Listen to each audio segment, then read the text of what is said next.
We just got done watching Doctor Strange 2. And speaking of a multiverse, we got multi-opinions about it. So we're going to give you 3 reasons to watch it and maybe 1 reason to skip it.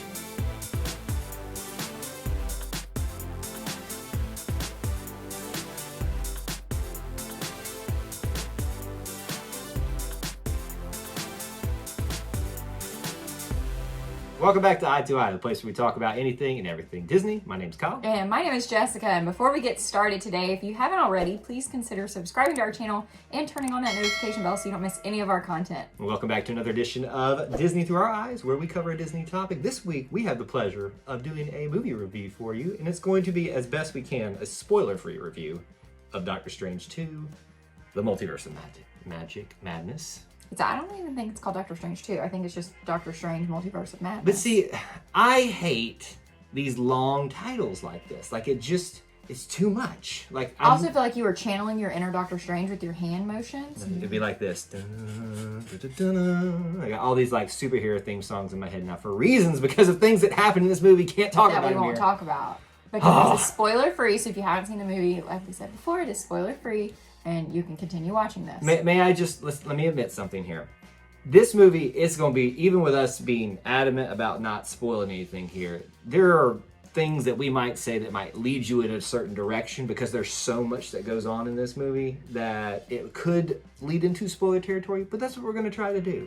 Because this is a multiverse of madness. I don't even understand what he's saying, but I didn't understand this movie. So I would just tread lightly here, is all I'm saying. This is the best we can to have spoiler-free on here. So, what we do in these particular ones is we give you 3 reasons to watch the film, and then we both offer 1 reason that you may not like it, and something that probably we didn't appreciate about the film as much. So, Jessica, would you like to start us off with your first reason? To watch it or not to watch it? To watch it. Oh, okay. You confused me. We start with the good and then the bad. Listen, I didn't know if you were playing Doctor Strange and being in a multi-dimension. And being a Sinister Strange. That's not a spoiler. It's in the trailer, people.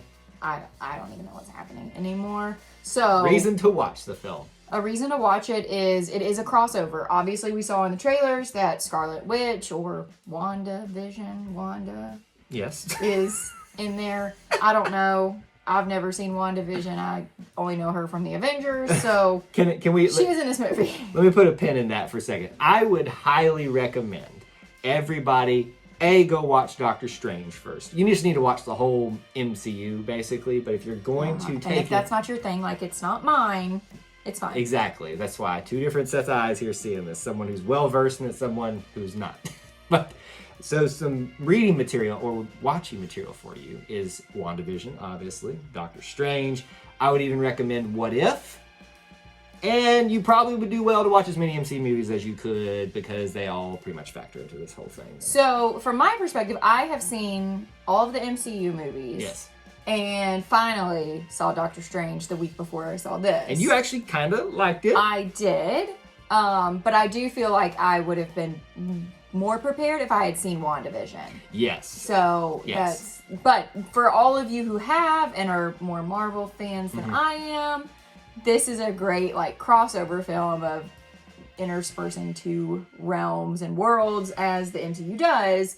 Just a giant and stories and mushing of things. It's truly a multiverse. I mean, I would say it's kind of like an Avengers level movie, but doesn't go exactly there. Right. It's Avengers level pared down. So it's like half Avengers. Right. It's like I want to be focused on these particular characters. We're going to like stretch it out all of a sudden. Here's all these other things. And then we're going to kind of bring it back in again. Very much gave me the same vibes as Spider-Man No Way Home. Yes. Very good.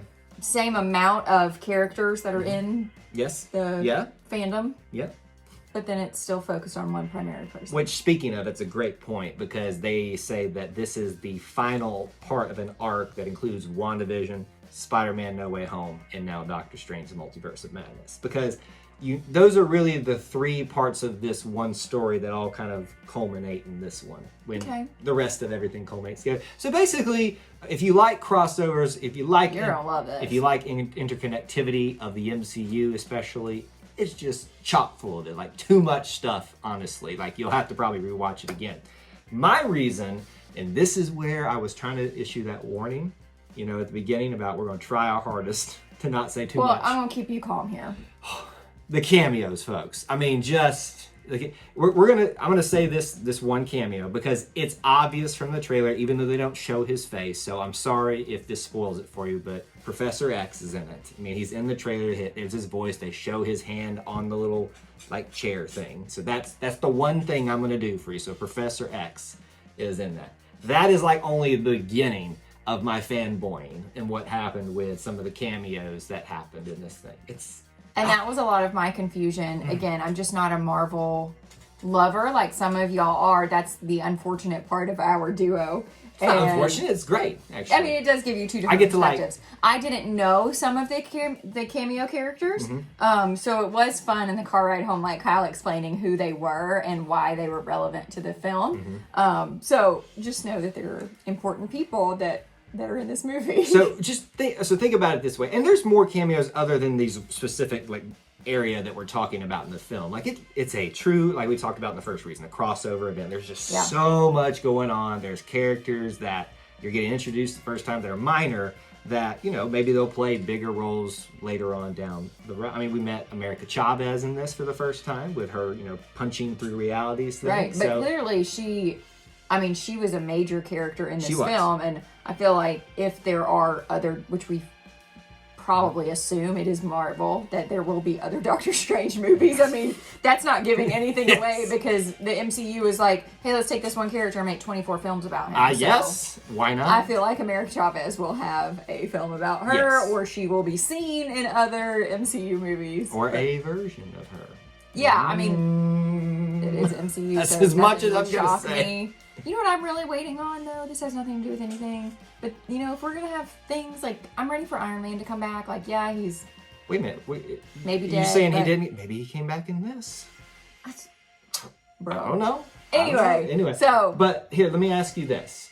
Without saying names, without making inferences about who the cameos were. Okay. How do you feel about some of the casting in it? Like... I mean, so... I don't know because I didn't know who they were supposed to be or who they were originally cast as. But you and I both know who we're talking about here. But I didn't know that wasn't who originally was cast in it, so I don't feel like it's actually something we should talk about here. No. But like, are you happy to see that particular actor or actress that I'm thinking of? Sure. Here, hold on, everybody give us a moment here. Give us a moment. Were you happy about that one? Sure. I was happy about that one. Okay, so that's what I wanted to do. I was fanboying the entire time about this type of stuff because it just made the possibilities infinite and the cameos they delivered. And then some. Albeit, some of the ones, never mind, I'm not going to say anything. All right, reason number 3 to watch the film, Jessica. I mean, obviously, it is the Multiverse of Madness, so there are multiverses. There are a lot of different dimensions. There are a lot of different things to think about, like different dimensions to see, like, okay, this is how Doctor Strange is in this dimension, this is how people receive him in this dimension. It's very interesting, and it kind of plays with your mind a little bit of how would I be perceived in a different world or around different people, and you know, or some of my, well, it really kind of like set you in the way, like some of the things Doctor Strange did in the first film, how they were perceived as evil in some of his other dimensions. And is that how our lives, like you and I, make decisions in our daily life? And do we perceive them as good? And other people on the outside watching us, are they perceiving our good deeds as evil or selfish? And so... this is so deep. Like, This is what the multiverse did to me. Oh my gosh. Like, I was just amazed with the different scenes and scenery, but she took like profound statements from this thing. Well, look at you. High fives right here. If you don't understand the characters, you gotta find something to keep your attention. No, it's a really good thing about that this is about different versions of worlds, of characters, and if this one thing changed, what does that change about you? But even if that one thing didn't change, the people's perception changed. So, you know, that it was just a very interesting, thought-provoking multiverse. Listen, we've talked a lot about here. Jessica's not a Marvel person, but the fact that she took that away from this, that's wow. I wasn't even that deep on this thing. I was just talking about, in this reason, I was talking about just the scenery, the visuals of what happens when they go through different dimensions and different realities and meet different people. Like this is, I'm not going to tell you exactly what all they saw, but like there's obviously a part where they're kind of falling through realities in the trailers, and that's obviously in the film. That was almost like, I'm a nurse, so I say this with full sincerity and my full heart, but if you are epileptic or have a tendency for seizures, please close your eyes during this scene, because it was a lot of flashing and a lot of flashing lights. And, well, and it's more color changes and... But no, the bright flashing of lights was very intense and could definitely cause seizures for people. Well, there you go, PSA for you. But I just found it like, I was like, oh, so we went to that place. And even, like, there's a point where Doctor Strange, like, asked the question, did we just do that? Like, did we go through that? And, like, I'm like, that's what I was asking. So there were some meta moments in this, especially post-credit scene as well. But we're not going to talk about those here. So that would be another reason to watch. Now, for the reason we each have maybe that you may not like this film. You want to share yours first? Obviously for me, I was confused as all get out. All of those cameos Kyle talked about, I was like, I don't know who these people are. Could you appreciate our excitement though? Yeah, when everybody in the theater was clapping and hooping and hollering and shouting, I was like, oh, this must be really important to the MCU. I have no clue. So that was I was confused at the second half of the movie. The first half, I felt like I'm cool, I've got this. And the second half, just some things happened. I was like, I'm super lost, but here we are. Some things happened. You went on a journey, and that journey took us many places, and it's hard to keep the roadmap straight on a place like that. Yeah. For me, this is the reason that you may not like it. I don't think there's too many people out there that this bothers these days, because that's just our culture is changing all that stuff. But there's definitely a horror aspect to this. I am not a horror movie fan. It was more gory, I think, than... And see, I disagree with her on that. So you can't have horror without gore, so... It's more of a suspense thing than a, kind of... Well, suspense would just be a thriller. Horror, I think, there were a couple of gory scenes. I will say, I agree with you that this one was more violent. So I would definitely, if you're someone going with your kids, keep that in mind. It's, it's going to be, it's very PG-13. It pushes the boundaries of that. Also, there were a couple of jump scares. Yeah. Which was interesting. I don't know that we've seen that before in a MCU movie. So Sam Raimi is the director, and if you know anything about Sam Raimi, what he's done before, it's very typical of him. He does it in Spider-Man films, like when there were jump scares in that. Like but this was jump scares where you were actually scared. How about that? This was different. This one time she kept like leaning over. She was like, "Oh no, oh no, oh no, oh no!" She knew it was coming. You can hear the music changing, and you're like, "Oh, this is like Jaws. We're about to die." And even though you've never seen Jaws, don't remind people of that. I still know the da-na, da-na, da-na, da-na. So I am not a horror movie fan. So like personally, like I don't enjoy that type of stuff. So I could have done without more of that. But I understand that that's some people's deal, and they like that kind of stuff, and they love the heck out of that. But that for me is probably even like a mark against it. So I know that's lame, but that's just me and that's my opinion. So, all right, favorite major character, real quick. Yours? Doctor Strange, of course.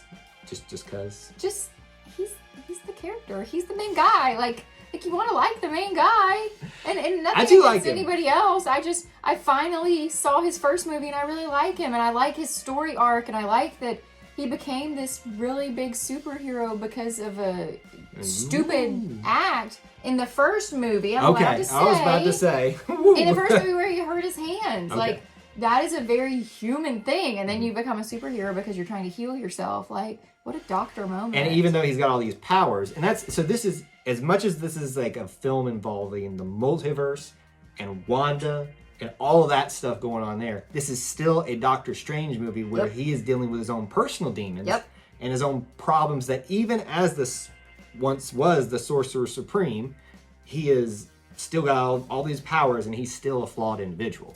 And this does a great job of showing what happens when those flaws go unchecked. You yourself or by others. We'll just leave it at that. For me, the major character is going to be Wong. And, for me, a major character is if they're removed from the film, it changes. Wong was very much a major character in this. And I didn't know I was going to like him being moved into the Sorcerer Supreme role. That was covered in No Way Home, so that's not a spoiler.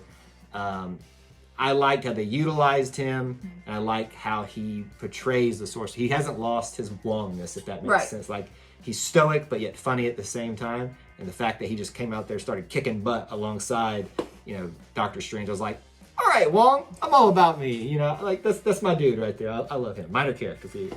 This was really hard for me because everybody that I liked in the movie was a major character. Obviously, America Chavez, Christine, you know, you could make an argument that they were major characters. So I'm going to go with the kids. What are their names? Timmy and Billy? Yes, and that is pushing the boundaries, let me say, of a spoiler. But we know this is about WandaVision and all that kind of stuff. So if that ruined it for you, we're sorry. But Timmy and Tommy, I think. Timmy and...